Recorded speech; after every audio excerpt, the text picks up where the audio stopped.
Are you ready to take your business to the next level? Every day there are countless books and articles that are published offering the key on how to make your business a success. It's easy to feel overwhelmed trying to keep up and run your business. That's why Deb Creer created the Business Power Hour. Keep up on the latest trends, best practices, and techniques for how to make your business a success. Let the Business Power Hour do the heavy work for you. Good morning. Good morning. I am Deb Creer, and I am passionate about giving professionals the tools that they need to make themselves and their businesses as successful as possible. And we're going to have a lot of fun today talking to entrepreneurs.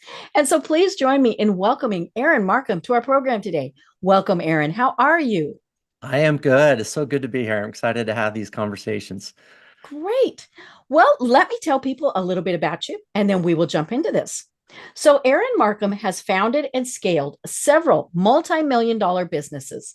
In 2015, he had reached financial success, but was burned out and struggling to find sustainable happiness. From that point on, he decided to make drastic changes that have propelled him to personal flourishing, including finishing a Master of Applied Positive Psychology from the University of Pennsylvania, studying under Martin Seligman, the father of positive psychology. Combining his expertise as an entrepreneur with his unique background in positive psychology, Aaron has developed the entrepreneur's 8 laws to eliminating unhealthy stress, flourishing personally, and he created the good life. His upcoming book, EntreThrive, is based on these 8 laws, and his company, EntreThrive, specializes in helping entrepreneurs live the good life through their keynotes, EntreCircle Well-Being Masterminds, speaking, and courses. So again, Aaron, welcome. It's so good to be here. Thank you. What a great introduction. So I'm excited to talk about these things. It's always fun when we hear our own bios, right? We're like, ooh, that's impressive, right? Wow. And it is impressive. Well, thank you. So, you mentioned in the bio, you have kind of several different things that are going on and have created who you are today. But tell us a little bit more about how it is that you got to where you are today. Yeah. So I've been on my entrepreneurial journey for about 21 years. My first company I started was an in-home care company in 2002. Okay. And in in-home care and in healthcare in general, a lot of stress comes from that, a lot of potential burnout. And so I was experiencing those, kind of uncertainties, challenges, and so forth in as I employed nurses and aides and in providing senior care.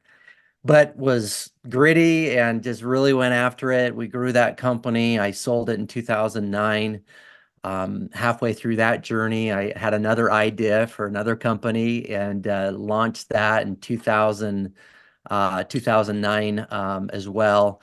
About the same year, around the same time that I sold the other company. And so in typical entrepreneurial fashion, grew that. And it was a data analytics company in the home care space. I just saw the need for measurables and metrics and measuring satisfaction among among seniors and those who are receiving the care. So through that, we created quite a brand in the healthcare space. And like you said, in 2015, we had become quite a well-known name in the healthcare, home care space. And from the external standpoint and from people looking from the outside in, Aaron's thriving, he's doing amazing. But I really was struggling. My health was struggling. I was working too many hours. I wasn't using the talents of the people around me. I was trying to do too much with it, controlling the outcomes and so forth. And just decided to make a change. I read The Happiness Advantage around that time. I believe it came out from Sean Acor. And it really, some of those things just propelled me to say, Aaron, you've got to stop believing. And I call it in the book, in my book, EntreThrive, the lie of the either or, where I thought, oh, if I could just thrive professionally, eventually my personal flourishing will catch up. And I thought I couldn't have both. I couldn't thrive. Kind of like having a work-life balance. Yeah. No, Yeah, there's no such thing, right? Mhm. There's, and I was living that kind of lie that eventually that would happen. Mhm. And I decided in 2015 into 2016 to put the effort back into my personal flourishing. Okay. And that was kind of my journey from there on out. I got into cycling. I got into other passions. Mhm. I found that in my business, I loved my business, Mhm. but I was what I call in the book and what experts have called the obsessive passion for my business. I was way over the top, Okay. spending way too many hours. And I wasn't, and again, balance, I didn't use the word balance in the book, I don't think ever, is it's all about harmonious Mhm. passion. Mhm. And I started leaning more into this harmonious passion Mhm. by developing other passions like Right. cycling and things outside my Mhm. business. And eventually found positive psychology, sold that business in 2020, went through my master's program at UPenn, the top program in the world for this, because I was fascinated not only about what makes people thrive Mhm. regardless of circumstance. And positive psychology is not the art and science of being happy Right. as much as it is the art and science of finding out what's the evidence behind people who are thriving, what's Ah, causing that. okay. And so it's just fascinating as far as all the studies that have been done in positive psychology Mhm. that help us understand why some people thrive and why some people don't. Mhm. And I specifically went through the program to find out why some entrepreneurs thrive and why some people don't, or Ah. why some Mhm. entrepreneurs don't. And after that, launched the book, launched the company EntreThrive, and helping entrepreneurs figure that out. And so in the book, I use a lot of stories. I don't, it's not all about the science, but I interweave the two. And I think Mhm. it's just a powerful kind of this back and forth of the science in powerful stories, not only just in my personal life. You get to know me a little bit in the Mhm. book, but you get to know some other entrepreneurs Mhm. that I've interviewed that have found what Aristotle called the good life. Mhm. This came up over 2,000 years ago, and the good Mhm. life is the complete life. It's the eudaimonic life. It's where you can find happiness and well-being regardless of what might be going on around you. Think Mhm. of an entrepreneur's life, Right. right? It's uncertain, a lot of Mhm. chaos sometimes. Chaos. That was just what Yeah. I was thinking of. Yeah, Mhm. it can be. Mhm. There's certainly ways you can bring that chaos in and not be so chaotic. And I Mhm. actually talk about some of those practices and provide some tools in the book. But it's finding the good life, the complete life, Mhm. regardless of circumstance, and creating Mhm. that for yourself. And it starts here. I Right. call it the good life mindset. Mhm.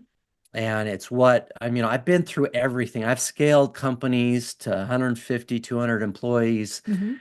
And so I know what it's like to be in the weeds of your business, Mhm. and it's tough. It's Mhm. tough. And so I want to help entrepreneurs, especially those who employ others, to help Mhm. find that good life and create Right. that good life for themselves. I love it. So Yeah. much there to start discussing. It's and I did so your book is not yet out as we are No. recording this. And so but I did have a preview copy that I started, going through, and you're right, learned a little bit about you, but it's it is so interesting because it's one of these things where I think so many times when we start a business, we think this is going to make me happy, healthy, wealthy, all of those things. And then it gets hard. Yeah. Yeah. Right. And I Yeah. think so many times that's because we just absolutely have no idea what we're getting ourselves into. Right. Right. Well, you kind of teed up the introduction in the book. Mm-hmm. I share it recently. Just this past August, I actually put it in the intro of the book to kind of frame the entrepreneurial Mm-hmm. experience. I went to Alaska for a week, Mm-hmm. and it wasn't your typical Alaska trip, fishing trip, where you Mm-hmm. go to a lodge and you have this guide. I went with some friends of mine who are, well, really far more experienced Mm-hmm. with the Alaska experience than I was. I love to fish, I really do, but this Well, was a you whole live in new level. Idaho. I I think live that's in a Idaho. I have requirement. a river outside Mm-hmm. my Mm-hmm. door, my window here. But I went out there with aspirations or feeling like, oh, this is going to be amazing. I'm going to catch all these amazing fish. And, when you first start an entrepreneurial, venture, those first even couple of years can be kind of thrilling and exciting, Right. or the first few months you're like, wow, I'm an entrepreneur. I'm finally doing it. I'm jumping into it. Well, in Alaska, those first 2 days were pretty epic. They Oh, were I pretty bet. amazing. I was brand new, and we had some uncertainties that happened, but I was able to get through those uncertainties with weather, our camping sites, things that just didn't go quite as planned. We got in way late into our camping site, bears everywhere, kind of thing. But I was so excited to be there, and that I got through that. But by day 3, we got hit with rains, wind. We got into the main tributary of the river. It was much more difficult. I was with guys who could fly cast a lot further than me. And so when we got into the wider river, I couldn't get into those fish. And that's kind of what happens in an entrepreneur's Right. journey, is that we get hit with the real difficulty, the growth, the Right. cash Things flow don't go issues, the happy, rosy thing that we thought they uncertainties. would do. Yeah, I had by the 4th day, I had broken one of my rods. And Oh. yeah, so all those uncertainties. Mm-hmm. And it was not until like in days 5 and 6, we got into Mm-hmm. the real epic fishing. Mm-hmm.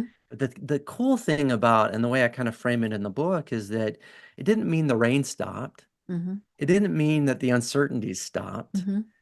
We were now finally into the salmon fishing, and I was Mm-hmm. catching these amazing fish, and it was catch and release. We Mm-hmm. we we were camping, so couldn't take anything home with us, so we catch and release. But it was an amazing experience, Right. despite everything that was Mm-hmm. going around me. But I had to go through days 3 and 4 to Mm-hmm. get there. Mm-hmm. And in an entrepreneur's journey, that resilience, that grit, and I talk more about it in the book. It's one Mm-hmm. of the 8 laws. I talk about entre-grit, is building up that resilience and being Mm-hmm. able to weather the storms. Mm-hmm. We were dealing with 50, 60-mile-an-hour winds Whew. on the 4th day, Mm-hmm.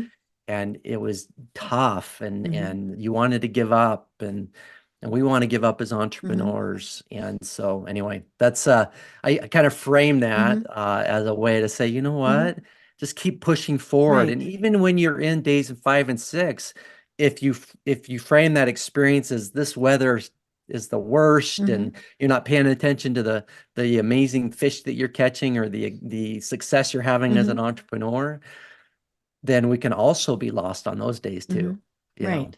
and Right. experience burnout and Mm-hmm. want to give up. So Mm-hmm.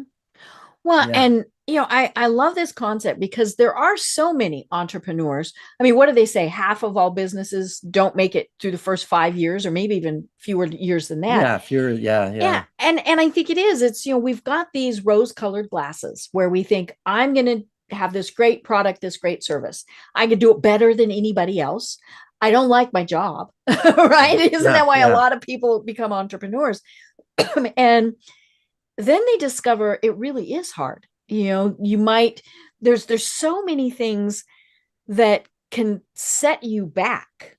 And in many ways, then it's just easiest to say, no, I'm going back to work for a company. yeah, And yeah, and I think that's the thing is, we all have to get through it. I mean, I started my business over 20 years ago, and there are definitely times where I think I'm still in what you would call, days 3 and 4, where yeah, it's like, God, I have to invoice people. Why do I have to yeah, invoice people? Can't they just send me money? I mean, yeah, yeah, yeah, yeah. and or I was talking with somebody earlier today, and I broke my website. Right, I should not be allowed to tinker on my websites, Mm, because and I mean, he went up, and fixed it really fast. But it technology changes. We had COVID, all of these COVID was a various big things. Yeah, day 3, and right? and especially as an entrepreneur. I mean, and it's Yeah, funny because so many people became entrepreneurs during COVID. And right. I think a lot of those people, we had, the great resignation. Hmm. And I think a lot of those people are really going, no, no, no. Yeah, It yeah, was fun for a while, but not so much now. yeah. So you wrote this book. So why did you, and again, it's not quite out yet, folks, but you can pre-order End of it. January Yep, yep. 2024. Yeah. So who is the book written for? Yeah. In general, if you take it from the top level here, Mhm, it's entrepreneurs, like mhm, that, hence the name EntreThrive, helping entrepreneurs thrive. mhm, And everyone, I think all entrepreneurs, even solo entrepreneurs, will benefit from it. mhm. The challenge with solo entrepreneurship is not having maybe enough who's around you to do Right. the invoicing maybe, or Mhm, whatever the mhm, challenges might be. And so you have to deal with some of those things. But I think all the 8 laws mhm, apply to any level of mhm, entrepreneur that's growing a business, mhm, that's part of that 60, 2/3 of the country is made up of entrepreneurial mhm. businesses. Right. And so it really caters to them. Those who probably would benefit the most are those who have team members around them, Okay. even if it's one or two, Mhm, and I mean, I operate a small company right now, mhm, EntreThrive. I have a home care company in North Carolina mhm, that has several more employees, so it just really depends on where you're at. But everyone needs, when it comes to your entrepreneurial journey, needs clarity. mhm. And that's the first law, entre Right. clarity. They need guiding truths, and Mhm, I talk more about those in the book. They need to create, which is the second law. They need connections mhm, in their lives. And so I really write it for the driven mhm, entrepreneur. And whatever they're at with their journey, or if they never want to grow their company to multiple employees, mhm, there's still so many things that would mhm. benefit that entrepreneur in the Right. book. Yeah. And I love that you say that because I think so many people think it has to grow or it's a failure. No, And right. so then that's how they determine success, right? And so then they're Hmm. not successful and they're like, no, it really could be that depending on what it is, that amount of money you make, that number of employees, all of those things, that's the sweet spot for you. Yeah. Yeah. Yeah, we are bombarded with as entrepreneurs, especially, Hmm. what means success. I Hmm. mean, especially with technology out there, and Right. even other podcasters, Hmm. and maybe put this, again, kind of a myth to me is Hmm. that it's measured by financial Hmm. success and some of these external factors, and that if you're not growing, you're slowing. And Right. I used to say that. For years I was Hmm. saying, if you're not scaling, if you're not growing, Hmm. then you must be slowing. And I have found that's actually not the case. That Right. that there are people who are truly some of the Hmm. happiest entrepreneurs I know, that have successful small Hmm. businesses, that they're like, I don't want to have more than 10 employees Right. in this business. Hmm. And it will continue to grow. And the Hmm. wonderful thing about technology is we could still grow financially Right. without Hmm. adding a lot of Hmm. cost to that. And so there's so many resources out there that help with that. Hmm. But my point in the book is, what good is a business, no matter how big it is, Hmm. if you are personally struggling and not Right. thriving, and that you are so consumed and Hmm. obsessed by your You business mentioned that you you had to can't. sleep under your desk. Yes. I was sleeping under my Hmm. desk because I was so obsessed Hmm. with success and trying to grow this company. I was Hmm. trying to hit a deadline, Hmm. and I felt like if I didn't meet this deadline, my business would fail. Well, in hindsight, it wouldn't have failed. Right. It would have survived. Hmm. But we get these thoughts in our Hmm. minds that are often not true, Hmm. and it's dangerous. I think Hmm. it's a real dangerous thing to kind of get pulled into as Hmm. entrepreneurs. And that, honestly, what I see, and I coach a lot of entrepreneurs, very successful Hmm. entrepreneurs, Hmm.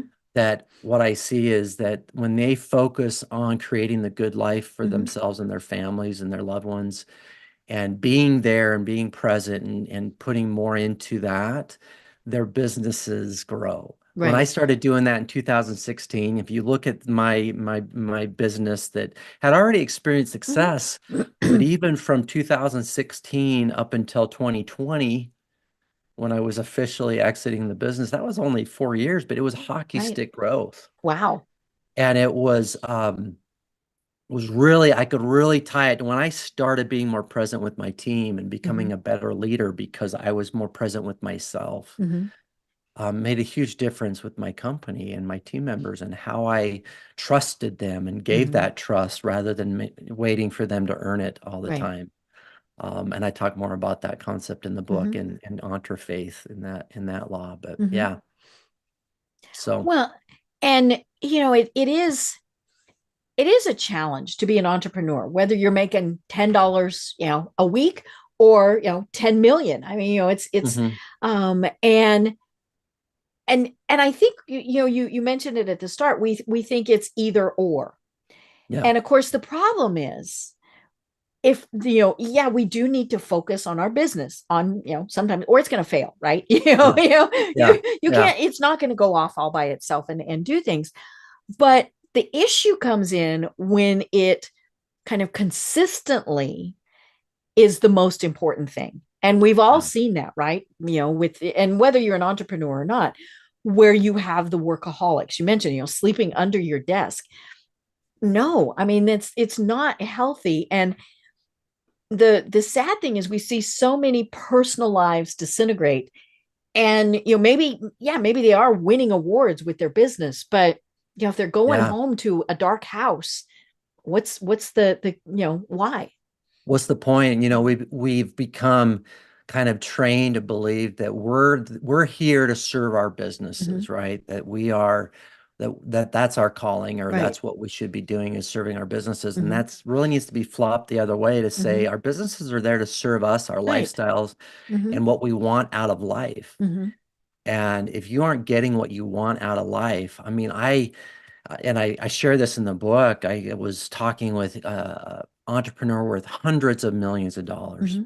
just sitting down with him. We were doing a little coaching session, and I'll never forget the regrets that Mm-hmm. this gentleman had, Right. and the relationships that had been burned because he was pursuing this, Mm-hmm. and he regretted it. And at the time that I met with him, at one time he was worth several $100 million. Mm-hmm. The time I met with him, he'd lost most of that. Wow. And it was through this kind of evolution and the Mm-hmm. things that he had learned, and were profound learning experiences, Mm-hmm. but extremely difficult learning Mm-hmm. Mm-hmm. experiences, from a financial as well as a well-being standpoint. Right. And he was ready to make some changes. Mm-hmm. And so it's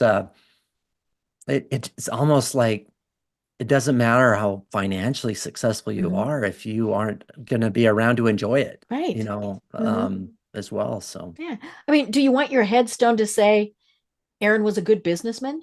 yeah, Right? You want it to right. say devoted family member, Yeah, father. I mean, that's what you yeah, want it to say. And yeah. or I have what? 6 kids. It's Mhm. really important to Oh my me to gosh! make Oh my sure gosh! that, Yeah, yeah. yeah, And and what are people going to say at your funeral? I know that's one of the activities that a lot of different things do, is they say, what are people going to say yeah. at your Stephen R. funeral? Covey. Yeah, Right, right. And you think, some people are like, yeah, yeah, whatever. No, what are they going to say? And yeah, they can say both. They can say Aaron was a fabulous father and a great business person, yeah, right? yeah, But you really need that first part.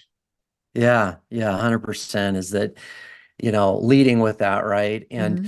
and also, and I love that question. What do you want people to say at your funeral? But I Hmm. also want to pull that, like, let's not, you know, What are they that's going to say that's about you today? yeah. What are they going to say today? Hmm. And how do I lean into? And Hmm. again, I talk about this in the book, is these guiding truths. Hmm. Years ago, I established these guiding truths. I went Hmm. through the E-Myth Revisited, and Hmm. back then I called them primary aims. Hmm. Eventually, they became my Hmm. declarations, Hmm. and in the last few years, I've retooled them as my guiding Hmm. truths. I love how you put And it in an AI program. yeah, yeah, yeah, yeah. I put them in there, and I was like, Mhm. "Wow, this is amazing." Mhm. But but they're really in a nutshell what I developed 15 years Mhm. ago. But between about 2012 and about 2015, Mhm. I lost sight of these guiding Mhm. truths, and I reconnected again in 2010. So Mhm. 2000, I can look back on my journey. It's really Mhm. interesting. 2010 to 2012, I reconnected. Mhm. That time I was sleeping under my desk, and I share this in the book, is that I just started bawling. I was under my Mhm. desk. I had to Yeah. hit this deadline. First time I'd ever had 5-hour energy drinks. I was living off Mhm. like nothing Adrenaline. sleep-wise, Mhm. adrenaline. And I had these guiding truths literally Mhm. canvassed on my wall that I had created way Mhm. back when I went through the E-Myth Mhm. Revisited program.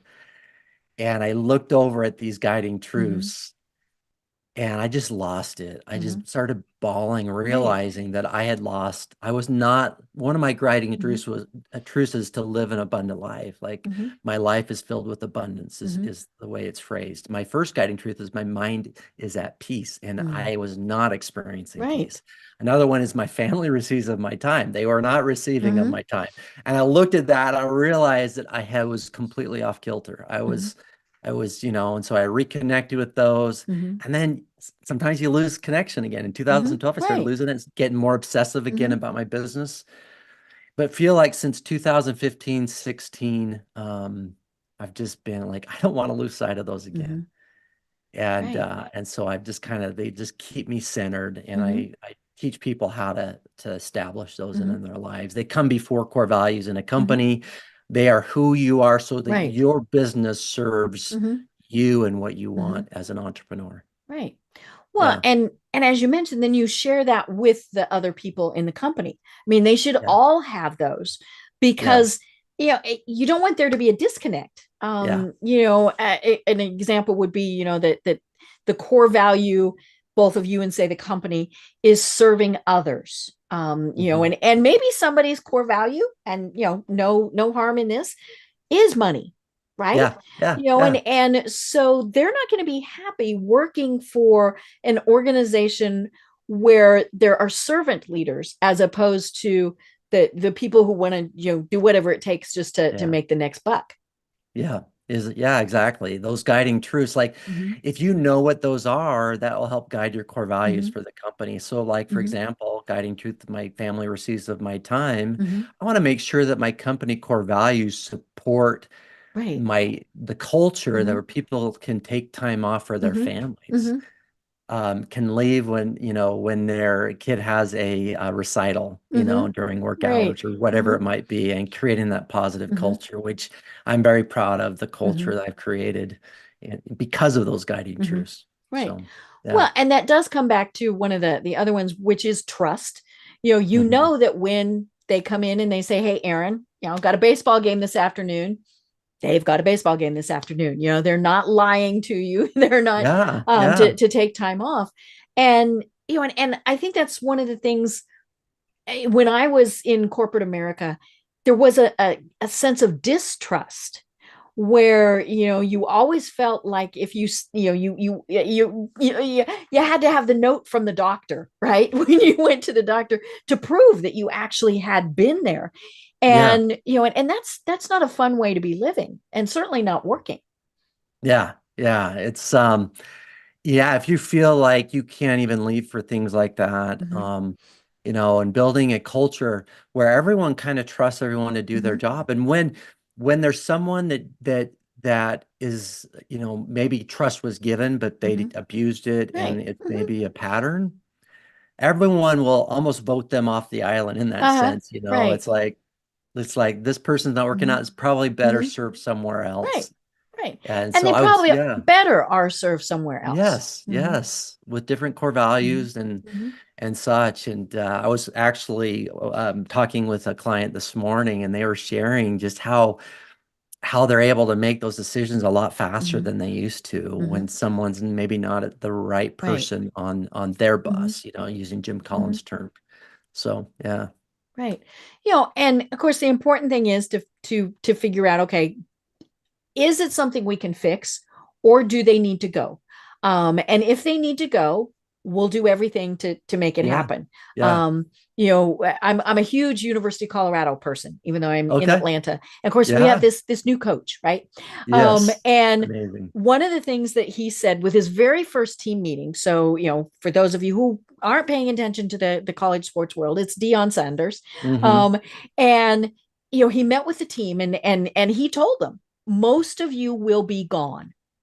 And he said, whether our choice or your choice, he said, Yeah, but whether your choice or our choice, we will get you where you want to go.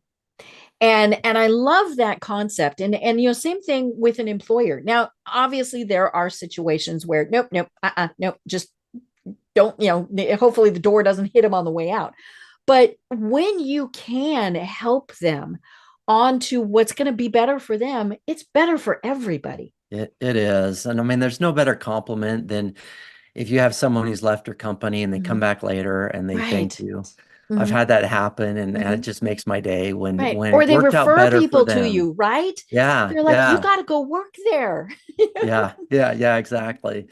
And so, yeah, that's also a help first kind of Mm-hmm. mentality. And Mm-hmm. I'm also a big fan of EOS, Mm-hmm. Entrepreneurial Operating System, Mm-hmm. and getting the right people in the right Mm-hmm. seats and making sure that whole core values Mm-hmm. and is just kind of interwoven Mm-hmm. with that system.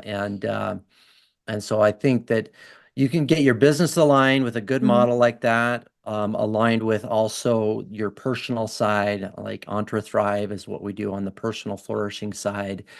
Man, the power that that can have in a business and in your own life is pretty incredible. I mean, Mm-hmm. the fact of the matter is our businesses I mean, we're there, I hope at least 8 hours a day, Right. right? Mm-hmm. Sometimes. And so they need we need to Mm-hmm. love to go to work. Mm-hmm. Whatever we're doing, Mm-hmm. hopefully we love what we're doing. Right. And if not, Mm-hmm. we've got to get back to the clarity Mm-hmm. part of things and Right. really get true with who you Mm-hmm. want to be in the Mm-hmm. future. And so anyway, Right. yeah.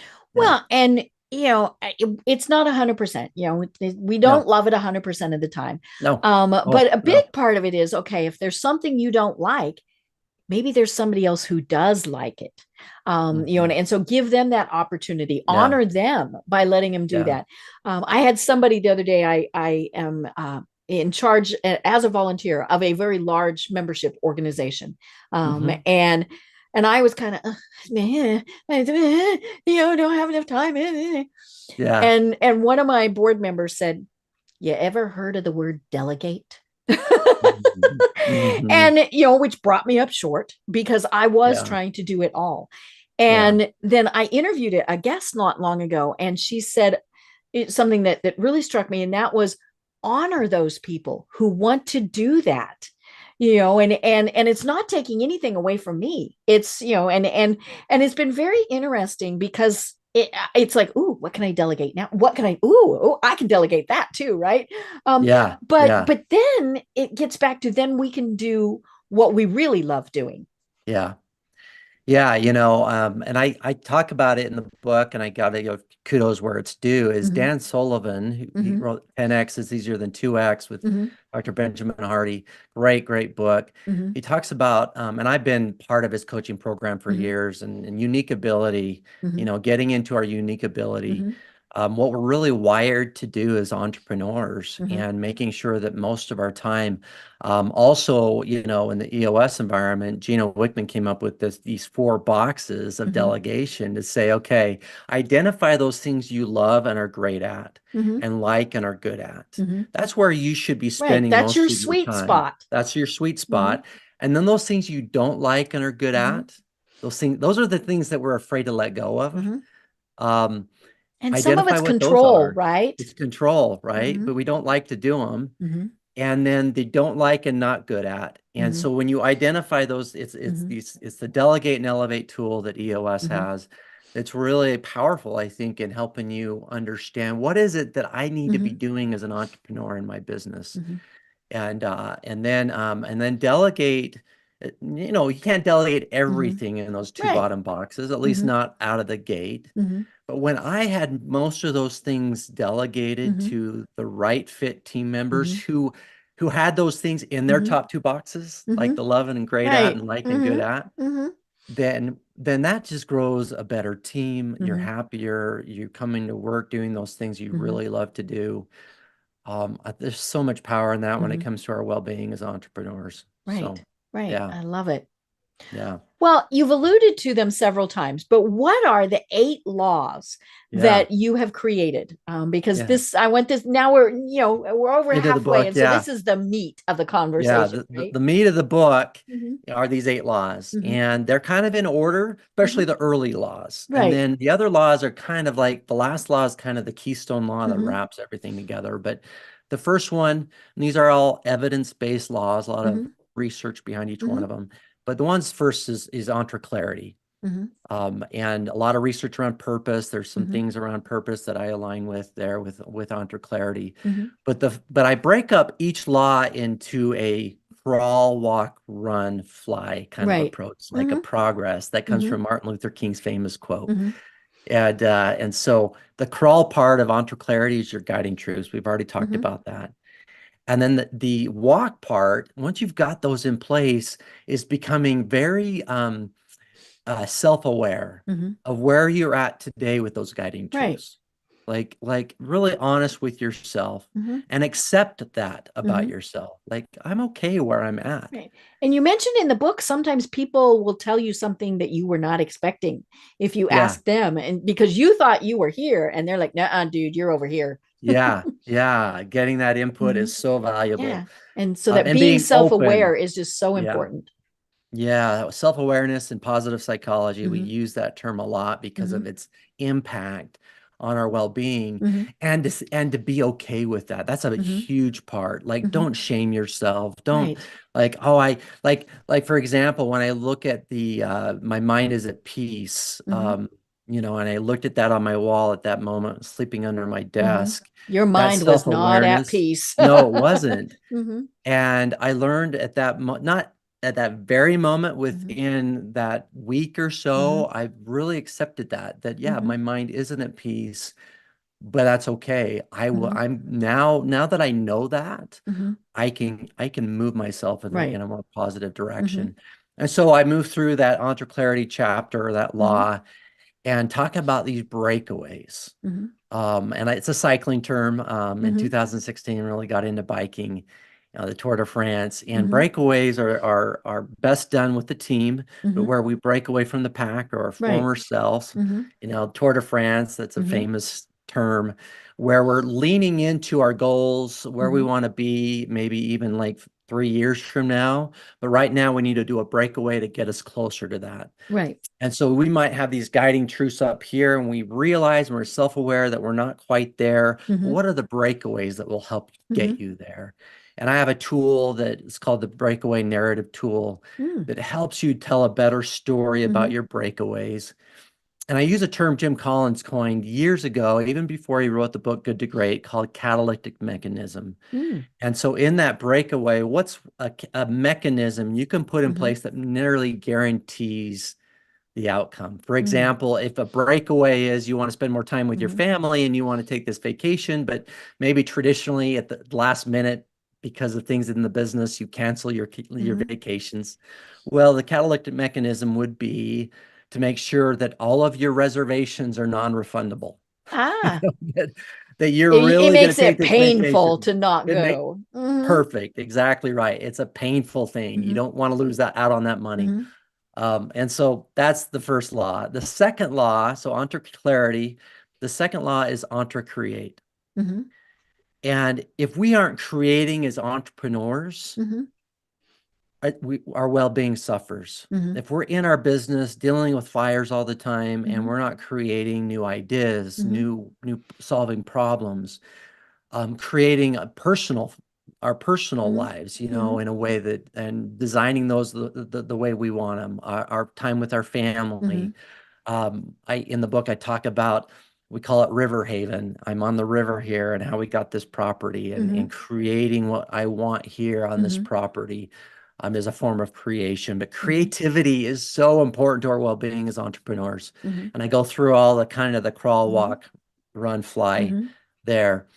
And then that's important, because so many people do we're going to run. No. You need to go back. Now, you might not have to crawl, but the babies don't start to run right away. Your business isn't going to do that either. Yeah, exactly right.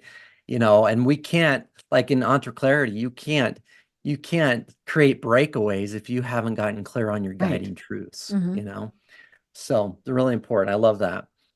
The third law is EntreGrit. That's inspired by the work Angela Duckworth. She's a positive psychologist. She wrote Grit, the best-selling book. And I talk about the 5 levels of entrepreneurial grit. And the 5 levels are this: curiosity. Like when we're thinking about our venture, doing something, that's usually where it needs to start. is we're curious. I was Mm-hmm. curious about in-home care, and Mm-hmm. kind of sparked my curiosity. Then I became interested in it. Mm-hmm. This is my first business. Mm-hmm. And I also have one as well today. It's kind Mm-hmm. of full cycle, full circle here. But I was curious, then I was interested. And the interest is like the research, really kind of like, Okay. what is, Can I can do I make a this? business? Mm-hmm. Can I make this happen? Mm-hmm. The third one is what we call practice, Mm-hmm. is that we've got to start leaning into whatever this interest is, Mm-hmm. and start doing it. And we launch our business and we practice it. Mm-hmm. And the problem is that many entrepreneurs, especially I find with younger entrepreneurs when they first start, and I want to say, I'm not talking age-wise, I'm just Right. talking people who first start, Mm-hmm. young Their first entrepreneurs. entrepreneur journey. Yeah. Mm-hmm. Yeah, they're first launching, Mm-hmm.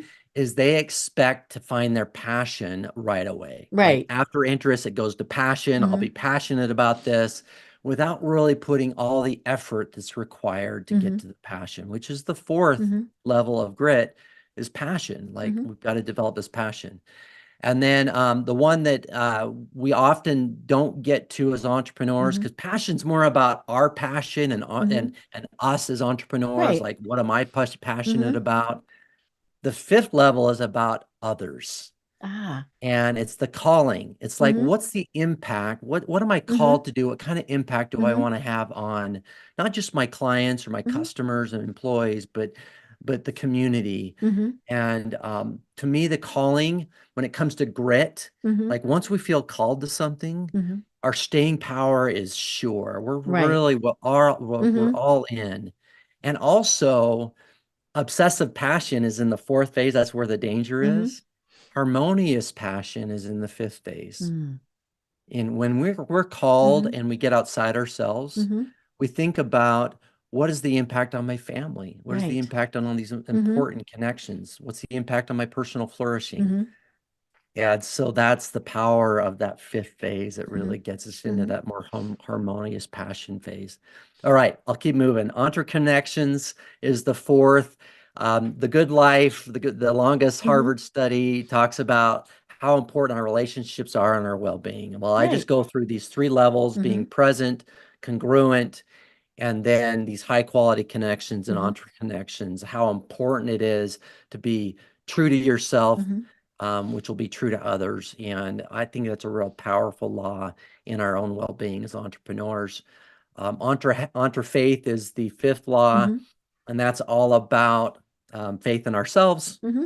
faith in others, Mm-hmm. and faith in a higher power. Mm-hmm. For me as a Christian, God, but whatever it is, I respect Right. all other Mm-hmm. beliefs. Spirituality, Mm-hmm. I really focus more on the spirituality when it comes to the higher Mm-hmm. power than maybe any religious sect or anything Mm-hmm. like that.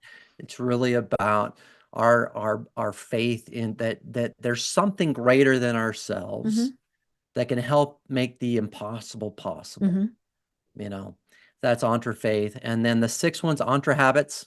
Mm-hmm. That's all about making um, leaning into what we call the character strengths in positive Mm-hmm. psychology, and making them unconscious habits, like Right. the character strengths of humility, Mm-hmm. creativity, love, leadership. There's Mm-hmm. 24 character strengths that Mm-hmm. Dr. Martin Seligman, father of positive psychology, my former professor, and the late Chris Peterson created years Mm-hmm. ago, these 24 strengths, um, that if we could make unconscious kind of running in the background, Mm-hmm. I mean, how much more happier would we be, our Right. well-being and so Mm-hmm. forth. And I talk a lot about that in Entre Mm-hmm. Habits as entrepreneurs. And then Entre Vigors, the seventh law, that's all about aligning your mind and body, and creating more vigor and energy in your life. Oh, okay. Yeah, Mm-hmm. overcoming what we call the Mustang mind, Mm-hmm. what I call the Mustang mind, in controlling that wild Mustang within every entrepreneur Mm-hmm. and taming that, Mm-hmm. and go through some practices Mm-hmm. there. And See, then the for me, last it's law is, squirrel. yeah, Right. yeah, squirrel, all of those Mm-hmm. things, Mm-hmm. controlling that mind and Mm-hmm. creating more energy in our lives through Mm-hmm. that process. Right. And that's a powerful law, I Mm-hmm. believe, is that energy, that positive energy. Right. And the keystone law, the one that kind of, so I have the cornerstone is the entre-clarity law, which is the Mm-hmm. first one. And the last law is the keystone law, which I really feel like wraps everything together, and that's Mm-hmm. the entre agency. Mm. That's our free will as entrepreneurs. Okay. That book, Extreme Ownership, Mm-hmm. taps on this, is that it's all about owning our outcomes as entrepreneurs, not Mm-hmm. blaming others, of course. And then we talk about these three kind of pillars of agency that Mm-hmm. Dr. Martin Seligman kind of has done a lot more research on. But self-efficacy, the belief in Mm-hmm. ourselves that we can figure things out, that in order to have agency, we have to, as entrepreneurs, have to have that Mm-hmm. belief that we have the power to and the resources to figure things out. Mm-hmm. Um, the second pillar is optimism. Mm. So an optimistic entrepreneur is going to look at uncertainties as Mm-hmm. temporary. Like this is just a temporary Mm-hmm. setback. We'll get Right. over this. COVID's Mm-hmm. just a temporary Mm-hmm. setback. We're going to get through this. Mm-hmm. A pessimist is going to look at those as more permanent. Right. We're gonna COVID's, always have COVID yes, or whatever. exactly, Mm-hmm. right? And how do you run a business? How do you Mm-hmm. thrive as an entrepreneur with that Right. kind of mindset, Mm-hmm. right? So, and you have to choose that. That's Mm-hmm. agency. Mm-hmm. And the third is the imagination. Like as an entrepreneur, if we don't have our imaginations and we don't have Mm-hmm. to tap into that Mm-hmm. freedom of our Mm-hmm. imaginations, we can't have agency as an Mm-hmm. entrepreneur. And then I talk more about Mm-hmm. staying away from the blame game and Mm-hmm. really owning all those things. And that's a powerful, Mm-hmm. powerful law. Anyway, and I have stories, interviews I've Mm-hmm. done, a real powerful story in the conclusion of an entrepreneur who incorporated all these laws Mm-hmm. almost unknowingly, Mm-hmm. and super powerful. So, I love it. yeah. You know, are there people who shouldn't be entrepreneurs? Yes. Yes. And I don't judge people who don't choose this route Right. I because mean, that's this the is, thing. Yeah. You yeah. know. Mm-hmm. Yeah, I and I think he'd be okay with me sharing it. So my oldest, he is like is kind and smart, just an incredible soul. And I think part of it is that he was my oldest and he saw me as an entrepreneur and all the Mm-hmm. chaos back Mm-hmm. then, right? How stressed Mm-hmm. out I was. And I'll never forget a conversation I had with him in high school. I think he was a senior or something like that. He's like, Dad, no offense, but I never want to be an Yeah. entrepreneur. No, don't want to do that. Nope. Nope. Yeah. He's got two master's Mm-hmm. degrees and he went a different route, Mm-hmm. and I embrace that. He's Mm-hmm. doing exceptional and is doing a great Mm-hmm. job that way. And so, yeah, not everyone should be an Mm-hmm. entrepreneur. And in fact, I would say that and I've even counseled some people like, I Mm-hmm. don't know if this is the right Right. direction for Mm-hmm. you, is that it takes a great deal of self-regulation, Mm-hmm. obviously, but a great deal of not, and I won't even say like I believe that resilience is important Mm-hmm. regardless of whether you're an entrepreneur or not. Mm-hmm. But not everyone can be creative. Not Mm-hmm. everyone wants to come up with Right. ideas, for ventures and Mm-hmm. lead people Mm-hmm. and kind of be the front and center Some of, people need that structure of yeah, somebody else telling them those yes, things. exactly. Exactly. I surround myself with people that uh, on my team that are not entrepreneurs nor Mm-hmm. want to be, but man, they are extremely Right. valuable team Mm-hmm. members. And I love them to death Mm-hmm. because they make it possible for Mm-hmm. me to lean into my Mm-hmm. own Right. creativity and my own ability to Right. grow a business.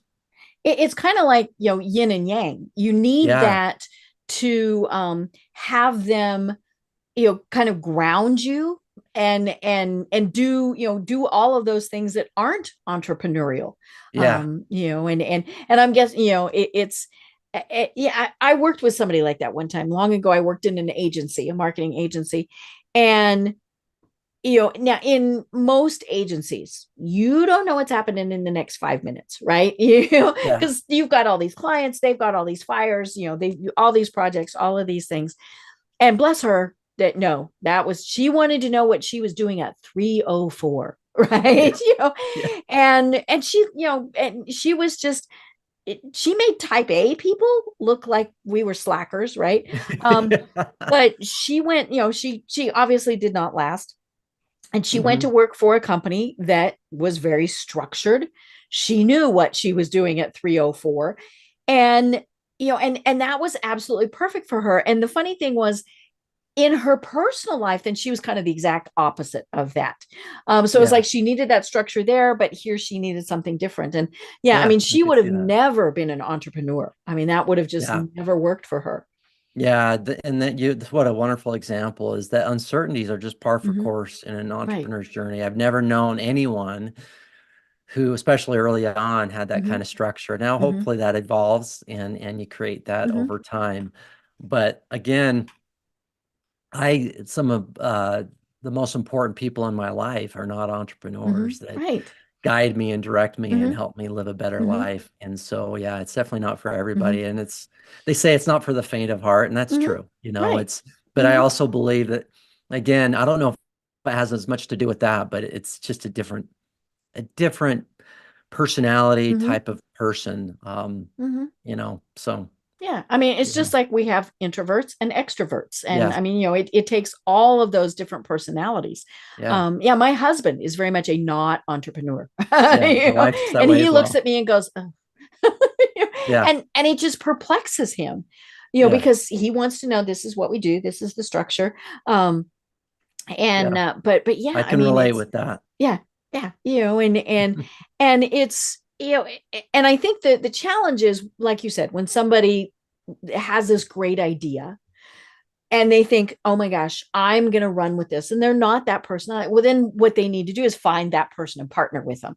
Yeah, And so, somebody else is the CEO and they're the COO, right? yeah, They're making sure everything runs smooth and does all of yeah. those, and they're marketing all of those. And so I it's, had an mm-hmm, amazing COO mm-hmm, integrator, mm-hmm, EOS term, but that made my life so mm-hmm, much easier. right. And my current strategic assistant, Mm-hmm, Megan, is like phenomenal when it comes to mm-hmm, elevating me as an entrepreneur. mm-hmm, So right.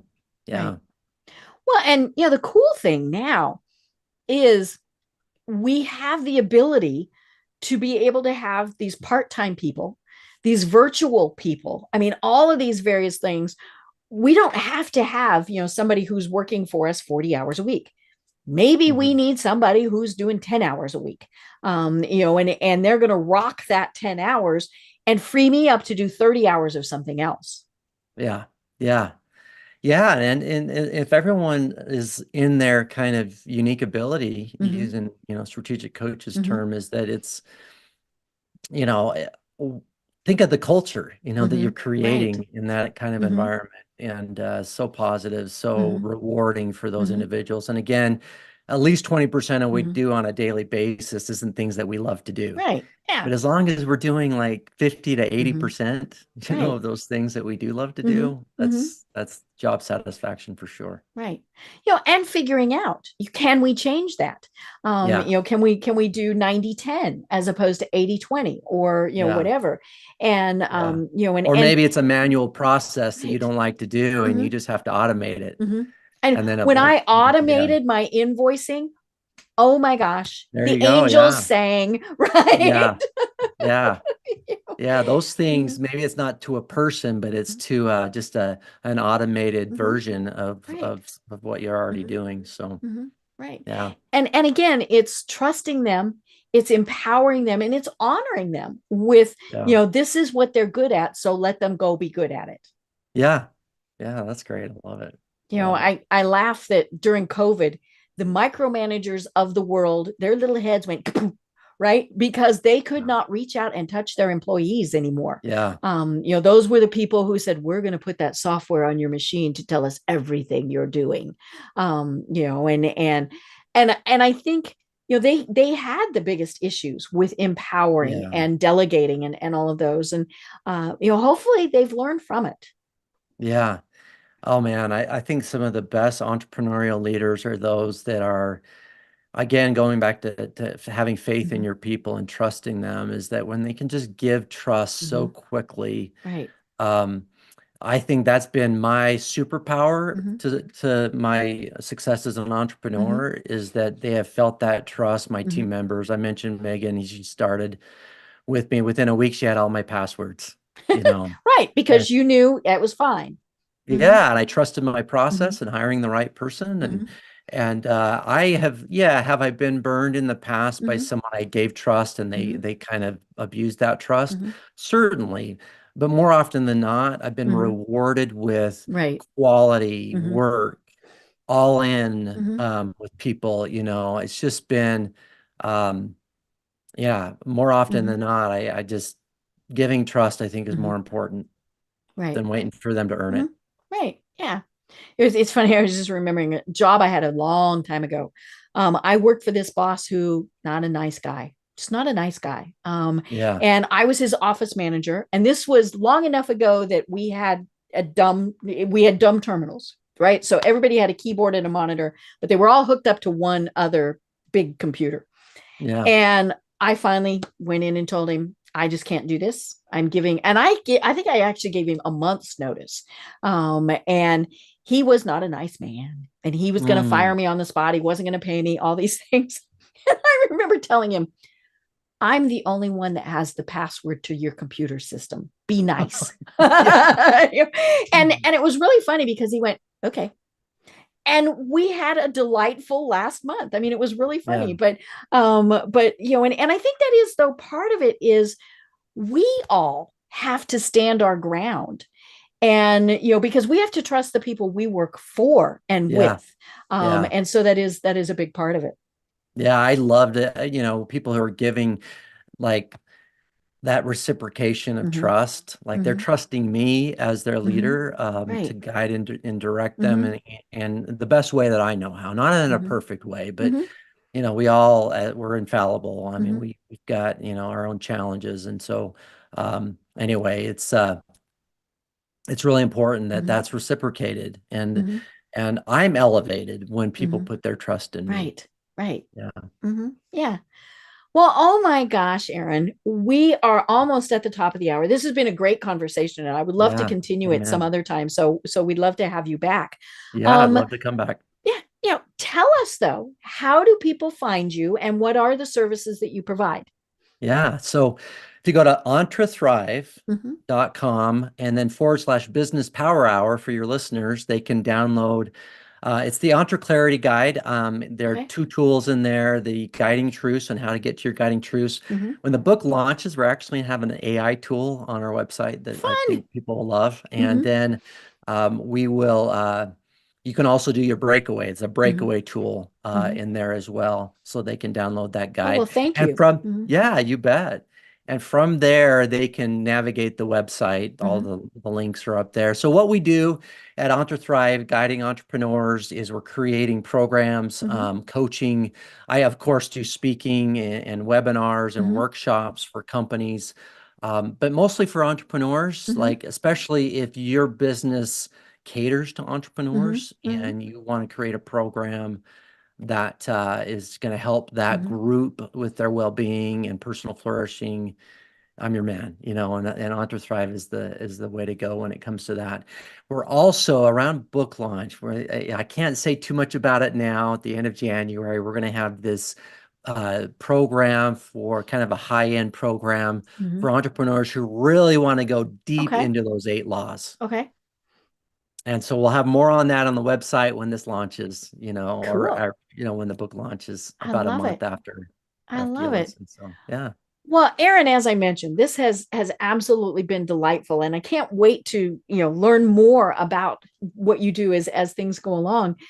Do you have any final thoughts that you want to leave everyone with? Yeah, you know, going back to the crawl, walk, run, Mm-hmm. fly, is that when it comes to your entrepreneurial journey, if you break it up and say, okay, if I'm going to live or create the good life for myself, I first have to adopt it as a mindset. And that's the crawl part of the good life is like, what do you want and decide what you want. And then create it and then give yourself grace throughout that process. It takes time. It took me time, but then lean all into it. So I love it. Well, I am Deb Creer. I've been having such a wonderful discussion with Aaron Marcum of EntreThrive. And until next time, everyone have a great day. Tune in for our next program for even more trends, best practices, and techniques for how to make your business a success. The Business Power Hour, hosted by Deb Creer, is proud to be part of the C-Suite Network.